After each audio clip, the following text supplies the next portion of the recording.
monde, on se retrouve aujourd'hui pour un Get Ready With Me nouveauté et on va parler ensemble du nouveau fond de teint de chez Lancôme. Ensuite, j'ai les nouveaux rouges à lèvres de chez Yves Saint Laurent, la nouvelle poudre de chez Fenty Beauty et j'ai les 12 nouveaux fards de chez Beauty Wide. Donc bien évidemment, on va d'abord commencer par la palette. Donc comme d'habitude, je vous laisse avec les swatchs.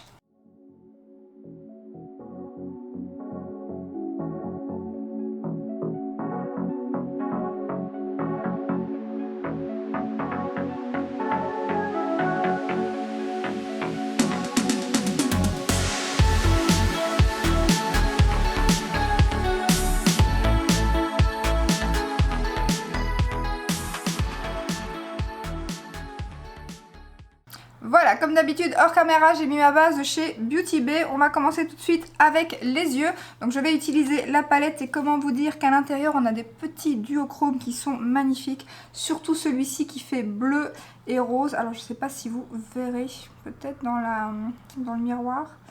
Et encore... c'est vraiment pas évident pour vous montrer, mais il est magnifique. Donc je vais clairement utiliser celui-ci. Donc c'est moi qui ai mis la palette comme ceci. Vous mettez les fards comme vous voulez. La palette remplie coûte 33 €. Vous choisissez votre palette et ensuite vous mettez les fards que vous voulez, que des irisés, que des mats, mélangés comme ceci. Et donc ça c'est les derniers fards qui sont sortis. Donc on va l'utiliser ensemble. Avant de commencer, j'ai utilisé la première palette qui m'avait envoyé. Alors celle-ci elle est plus grande. Donc là on a 12 fards, ici on en a 5, 10, 15, 20 fards, donc ici 20 fards 42 € et là 12 fards 33 € et vous avez donc bien évidemment la palette avec. Là j'ai utilisé le fard Cher juste ici comme d'habitude sous l'arcade sourcilière. Il est juste top ce fard beige comme ça, c'est vraiment la teinte nickel pour ma carnation pour mettre sous l'arcade sourcilière, il est vraiment top. Donc on va commencer tout de suite. Je vais utiliser, alors je vais prendre mon E25 de chez Sigma. Et pour celles que ça intéresse, c'est aussi une marque vegan. Donc je vais utiliser le petit fard rose ici, clair en creux de paupière. Alors je bourgeonne, hein, et pas qu'un peu, là, juste à la fin de mes règles. En général c'est c'est avant et là c'est à la fin, quoi. Enfin quand c'est fini carrément. Donc c'est génial, je suis ravie. Donc la pigmentation, voilà, rien à dire. Ça se travaille super bien. J'ai déjà utilisé l'autre palette, donc je connais très bien leurs fards. Et c'est vrai que les lumineux qu'ils ont sortis là, ils sont magnifiques. Je suis impatiente de voir ce que ça va donner, le petit fard bleu. Enfin, bleu et rose, c'est pour ça d'ailleurs que je fais le creux en rose et le coin interne aussi. Je vais le faire, coin externe, pardon, je vais le faire aussi avec un fard rose. Comme il a des reflets roses, ça va bien aller, je pense.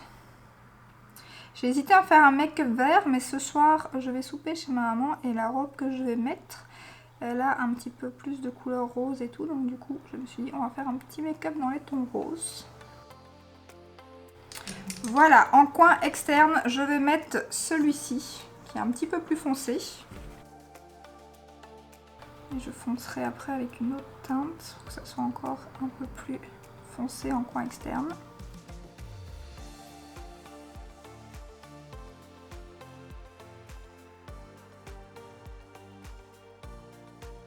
Je restompe un petit peu avec l'autre pinceau, celui que j'ai mis le plus clair. Ensuite, toujours dans le coin externe, je vais mettre ce fard-ci pour foncer un petit peu. Et puis on va passer au magnifique fard.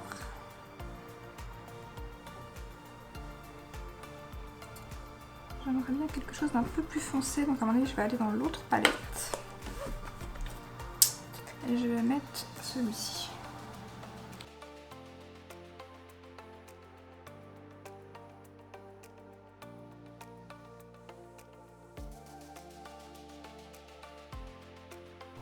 Voilà, je vais passer maintenant au fard que je vous ai montré. Donc je vais le mettre au doigt sur toute la paupière mobile. Les fards sont assez crémeux, alors je sais pas si vous verrez. C'est vraiment pas évident. Il est magnifique.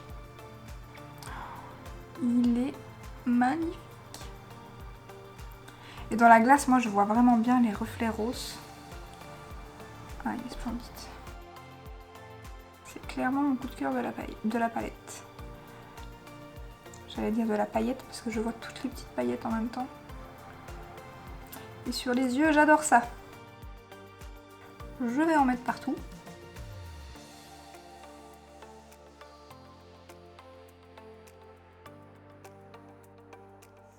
Magnifique, il est magnifique.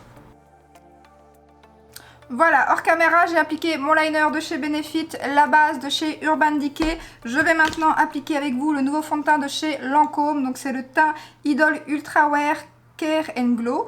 Donc je me suis bien évidemment un peu loupée sur la teinte, ça faisait un petit moment. Enfin non, le Sephora, il n'y a pas très longtemps. Je vais l'appliquer avec vous, je vais l'appliquer comme ça, ainsi vous verrez exactement la teinte. C'est celui que je portais dans ma dernière vidéo, donc ça passe, faut que je descende un peu plus bas dans le cou. Mais en teinte neutre, en dessous de celui-ci, c'était le 125. Entre le 125 et le 305, il n'y a pas de teinte neutre. Et elles sont toutes, enfin la 125 était beaucoup trop claire. Ensuite, celle que je voulais, sur plein de sites, il manque certaines teintes, que ce soit ici par XL, moi c'est là où je l'ai acheté. Il est arrivé quand je l'ai eu acheté sur Sephora, et là il manquait aussi la 240W il me semble, et je crois que c'était la seule teinte qui manquait. Il existe en 30 teintes, il y en avait 29, il manquait bien évidemment celle que je voulais. Et je voulais absolument le tester, donc je l'ai commandé un peu plus vite que ce que j'aurais dû. Voilà, j'aurais dû regarder un peu plus de revues, mais bon, c'est pas grave. Là, je vais l'utiliser comme ça avec vous. Je l'avais dans ma dernière vidéo, c'est pas non plus choquant, mais sinon, je l'utiliserai avec mon produit Ella Girl qui éclaircit les fonds de teint. Je vais vous lire ce qu'il est noté sur ce fond de teint. Enfin, ce qu'ils disent, du moins. Alors, couvrance lumineuse, effet seconde peau, unifie et corrige le grain de peau, illumine naturellement le teint, maquillage frais, longue tenue, sans transfert. Alors, je l'ai déjà testé quelques fois, donc je vais pouvoir vous dire un peu ce que j'en pense. Donc, je vais mettre... Bon, déjà, je vais vous montrer la teinte. En plus, sur mon doigt avec le make-up, ça fait encore un peu plus foncé. Donc, il est pas... il est un peu plus liquide, par exemple, que le Hourglass, mais il n'est pas super liquide non plus. Par contre, en plus, le problème, c'est qu'il est trop foncé. Mais en plus, j'ai l'impression qu'il s'oxyde, d'après ce que j'ai vu hier. D'ailleurs, ce que je vais faire pour être sûre, parce que j'ai pas fait le test hier, je vais le mettre sur ma main. Je vais le laisser poser un peu, comme ça. Et puis, je remettrai une goutte à côté pour voir ce que ça donne. J'ai perdu mon coton, je ne vais pas le laisser poser trop longtemps du coup, parce que sinon ça va être encore pire. Je vais prendre mon pinceau propre de chez Sigma. Alors, niveau couvrance, ils disent pas grand chose, mais je trouve qu'il a une couvrance légère à moyenne, modulable. Donc couvrance totale, non, mais il a une belle petite, voilà, une couvrance moyenne, en appliquant une deuxième couche. Par contre, pour celles qui n'aiment pas les parfums, il est très parfumé et je vois pas trop l'intérêt de mettre du parfum dans les fonds de teint. Mais voilà, il est très parfumé, donc vous voyez, franchement, ça passe quoi. Là, on va voir d'ailleurs avec mon énorme spot que la couvrance... Après, je vais pas en rajouter, je rajouterai du correcteur juste sur l'imperfection, mais vous allez voir que voilà, ça la cache pas. Bon, après là, j'ai un truc immonde, énorme, forcément... Ça l'aide pas quoi le fond de teint. Les petites rougeurs, tout ça, ça les cache. Mais les imperfections comme celle-là, pas trop. La preuve. D'ailleurs, on voit toujours que c'est rouge. Donc les rougeurs, c'est pareil. Il faut vraiment des petites rougeurs. Là, il a vraiment une couvrance légère parce que j'applique qu'une couche. Et moi, j'applique qu'une couche parce que c'est comme ça que je l'aime. Et j'aime de moins en moins appliquer... Voilà, j'aime bien quand mon fond de teint est naturel. Donc du coup, même si on voit un petit peu les défauts de ma peau, tant pis. Après, je rajouterai un peu de correcteur dessus. Quand même, parce que pour celui-là... Hein. Là, j'en ai un autre. Lui, il est en train de partir. Je l'ai pas... J'essaye de pas les percer, c'est pour ça qu'il est aussi gros. Et celui-ci, j'ai pas touché et il est en train de s'estomper. Donc ça, je suis contente. Par contre, il a un très très joli effet sur la peau. Vous voyez, il est lumineux. Mais vraiment, l'entre-deux, ce que j'aime, un peu semi-mat comme je dis. Il n'est pas non plus trop lumineux, surtout quand on a une peau mixte à grasse comme moi. Voilà, les fonds de teint lumineux, c'est pas ce qu'il y a de mieux. Mais j'aime beaucoup. J'avais vu pas mal de revues américaines qui disaient que ça allait aller aux peaux mixtes. Donc du coup, je suis trop contente de l'avoir testé. Et je confirme, il fait une très jolie peau. Il fait un... Ouais, franchement, il a un très bel effet, que ce soit sur les pores, sur le visage. Il est très fin Il est vraiment très naturel. Après, bien évidemment qu'on voit que j'ai du fond de teint. Je crois que pour pas voir qu'on n'ait pas de fond de teint, il faut pas en avoir en fait, tout simplement. Parce que clairement, quand on connaît la personne, on voit quand la personne a du fond de teint, même voilà, ça camoufle certaines petites choses. On a des petites imperfections, des petites cicatrices sur la peau qui, voilà, qui sont là. Donc, sauf si on n'a pas eu du tout d'acné plus jeune ou... mais sinon, voilà... clairement, on voit que j'ai un fond de teint, surtout que là il est plus foncé, on voit encore plus. Mais voilà, ça laisse clairement apparaître les petites imperfections. Maintenant, je vais peut-être quand même rajouter une petite couche sur les boutons, quand même. Parce que comme il est plus foncé, en plus si je mets mon anti-cerne, ça va être trop clair. Par contre, on va voir s'il s'oxyde. Et il s'oxyde en effet pas mal, hein. Donc voilà, sur ma peau, il s'oxyde bien. C'est vraiment dommage parce que s'il avait été comme ça, je pense que ça aurait été plus ou moins, mais il s'oxyde quand même pas mal. Donc je n'avais pas rêvé hier. Alors, je vais en remettre une petite couche sur mes deux petits boutons. Petits boutons. C'est cela, oui, c'est cela. Et je vais tapoter. Voilà, vous voyez, en remettant une petite couche, donc on voit bien évidemment toujours l'épaisseur du bouton, mais ça a camouflé plus les rougeurs qu'il y avait alentour. Donc voilà, en remettant une deuxième couche, à mon avis, il y a moyen d'avoir une courance moyenne. Je descends bien dans le cou parce que comme il est foncé... Sinon, je vous ai pas dit le prix, c'est Lancôme, hein. Donc bien évidemment, il coûte 50 €. Sur Ici par Excel, il est moins cher. Je l'ai payé 46,90 €. Enfin, je n'ai même pas payé ça vu que j'ai eu moins 20%. Tant mieux, hein, je me suis loupée sur la teinte. Mais par contre, c'est un très très beau fond de teint. Cette année, j'ai l'impression qu'ils ont sorti mais des fonds de teint.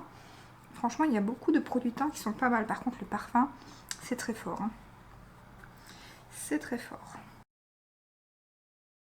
Donc voilà, vous voyez, ça va passer, même si c'est quand même un petit peu foncé. Je sais pas du tout quelle teinte il faudrait que je prenne parce que... ouais, peut-être la 240W, c'était vraiment celle qu'il me fallait. C'est celle que l'application me disait. Et l'application, c'est vraiment pas loupé parce que j'ai acheté le Yves Saint Laurent aussi, que j'ai pas encore testé, mais je l'ai swatché sur la main. Et la teinte est nickel. Et là, je me suis fiée à l'application. Donc celui-ci, on le testera très prochainement. Il a l'air très très fin aussi, beaucoup plus liquide. Voilà, je reviens après une petite pause de 3/4 d'heure, j'ai été interrompue. Donc du coup, vous voyez le fond de teint après 3/4 d'heure. Je n'ai pas encore poudré, vu que je vais poudrer avec vous avec la poudre de chez Fenty. J'aime beaucoup le résultat. D'ailleurs, je l'ai testé avec la poudre By Terry et une fois comme ça, parce que je l'avais juste vite un peu appliqué pour voir la teinte et tout. Et je l'avais laissé comme ça toute la journée, une journée où j'étais pas maquillée, j'avais juste mis le fond de teint. Et franchement, j'étais étonnée du résultat en fin de journée. Je brillais pas des masses sur la zone T, donc malgré que c'est un fond de teint lumineux. D'ailleurs, vous voyez, il est lumineux, mais vraiment pas trop, semi-mat, je dirais. Et avec la poudre By Terry, elle, j'ai vraiment l'impression qu'en fin de journée, que ça soit avec n'importe quel fond de teint, elle me fait quand même pas mal briller. Donc là, ça tombe bien, je vais l'utiliser avec la poudre de chez Fenty, donc je pourrais voir ce que ça donne. Alors, je vais vous lire les promesses de la poudre. Alors, poudre matifiante universelle, floute, absorbe les brillances et prolonge la tenue du maquillage. Donc, ça se présente comme ceci. Je trouve ça très très très joli, le packaging. Donc, à l'intérieur, on a une petite houppette qui n'a pas l'air top top. Bon, en général, je ne les utilise pas. Et ensuite, on a la poudre. À l'intérieur, il y a 8,5 grammes. Je ne sais plus le prix. Je me demande si c'était pas 33 €, un truc comme ça. De toute façon, je vous mettrai les liens en barre d'infos comme d'habitude. C'est bizarre, la poudre, elle n'a pas l'air... je croyais qu'elle était vraiment blanche. Je sais pas comment elle ressort à la caméra. J'ai l'impression qu'elle est un petit peu rosée. Ce que ça donne, bien que... Bon, on va tester. Je vais tester sur les pores avec ma houppette de chez Linda Alberg. Et après, je prendrai un pinceau. Bon, de toute façon, si ça blanchit un peu mon fond de teint, du coup, ce sera pas plus mal, hein. J'ai envie de dire, vu qu'il est trop foncé. J'ai pas l'impression que ça blanchit. Par contre, elle est assez sec, je trouve, la poudre. Alors, on a un petit effet floutage de pores. C'est pas la plus floutante, mais c'est quand même pas mal. C'est quand même pas mal, donc de ce côté-là. Et là, c'est pas encore appliqué. Mais franchement, ça les lisse quand même bien et ça les floute un peu.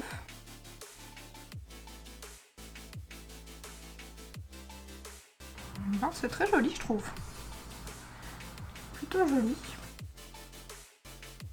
Et elle matifie bien aussi par rapport à mon front. Je vais maintenant prendre mon pinceau poudre. Celui-ci, je ne sais plus c'est quoi comme pinceau. C'est un BH cosmétique il me semble.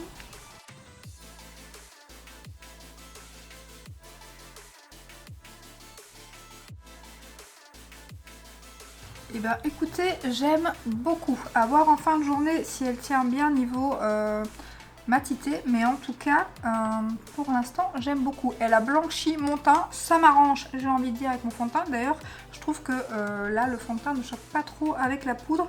J'ai oublié de vous dire aussi, c'est une poudre rechargeable. Donc ça, c'est vraiment génial aussi. La recharge, elle, je crois que c'est 23 €. Donc c'est vraiment plutôt pas mal. Donc moi, j'ai eu avec 10%, bien évidemment. Et pour l'instant, c'est plutôt joli. Ouais, après, à savoir qu'elle blanchit quand même un peu. Donc voilà, là, moi, ça m'arrange parce que j'ai un fond de teint plus foncé. Après, avoir avec un fond de teint qui me correspond. Mais sinon, là, en tout cas, j'aime bien le rendu. Ensuite, je vais maintenant appliquer le nouveau rouge à lèvres de chez Yves Saint Laurent qui coûte 38 €, même un peu plus sur certains sites. Une histoire comme 40 €, je pense. Je ne sais pas s'il est déjà sorti sur Sephora. Il commence à arriver un peu partout. Le packaging est juste canon. Par contre, je trouve qu'il est un petit peu... alors, il fait pas cheap, mais il est un petit peu plus léger. Le plastique voilà, est assez léger. Mais sinon, le packaging, je le trouve magnifique. J'ai pris la teinte numéro 10, Brasson Nude. Je ne m'attendais pas du tout à cette couleur. Je m'attendais vraiment à un nude et surtout que la photo avec les swatchs, c'était vraiment plus un nude marronné comme j'aime d'habitude. Mais on va tester ça ensemble. Alors, le rouge à lèvres, ça nous dit ultra pigmenté pour une couleur intense. Formule fine et confortable sans dessécher les lèvres. Texture satinée, hydratante et protectrice. Finition couture brillante. Alors, on va tester ça ensemble. Je vais vous faire un petit swatch d'abord sur la main. Je l'ai déjà swatché. C'est pour ça que la couleur, je ne m'attendais pas du tout à ça. Je vais peut-être vous faire un swatch pour que vous voyez ce que ça donne. Mais vraiment, niveau pigmentation, c'est plutôt pas mal. Ça a l'air très hydratant, en tout cas. Mais c'est vrai que je ne m'attendais pas du tout à ce genre de teinte. J'espère par contre que ça va aller avec mon make-up.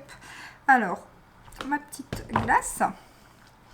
Puis j'ai les lèvres explosées, donc comme c'est un petit peu hydratant, ça va pas être plus mal.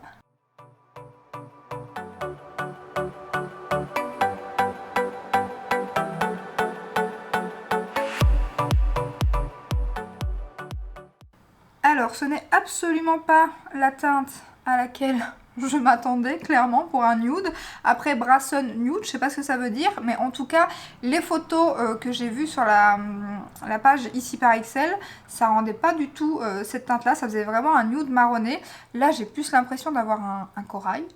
J'ai vraiment l'impression d'avoir plus un corail. Mais il est canon et la texture est incroyable. La pigmentation est très bien. Et pour un rouge à lèvres qui est assez hydratant, il est super opaque, il lisse tout seul. Et même quand je pince mes lèvres, parce que des fois certains rouges à lèvres comme ça, quand ils sont un peu hydratants ou quoi, ça part ici sur le bord, enfin au milieu ici ça part. C'est pas très joli, c'est pas très opaque. Là c'est très joli. En plus j'avais un peu les lèvres abîmées, ça a bien camouflé, on voit rien du tout. On dirait qu'elles sont nickel. J'aime beaucoup. J'aime beaucoup. Après, est-ce que le rouge à lèvres du coup va avec le make-up? Ça me dérange pas. Clairement, je sais pas ce que ça rend en caméra, mais ça me dérange pas. Donc écoutez, très très beau rouge à lèvres. Donc voilà pour le résultat final du make-up et il n'y a pas de flop. J'aime beaucoup les produits que j'ai testés aujourd'hui. J'adore ce rouge à lèvres. Je vais aller checker les autres teintes. Je vais peut-être attendre de les voir en boutique pour pouvoir les swatcher vu que soit j'ai eu une erreur... soit la pastille n'a pas été collée sur le bon rouge à lèvres ou quoi. D'ailleurs, je suis impatiente de swatcher le numéro 10 en boutique. Mais je vais essayer de swatcher la teinte numéro 12 qui a l'air magnifique aussi.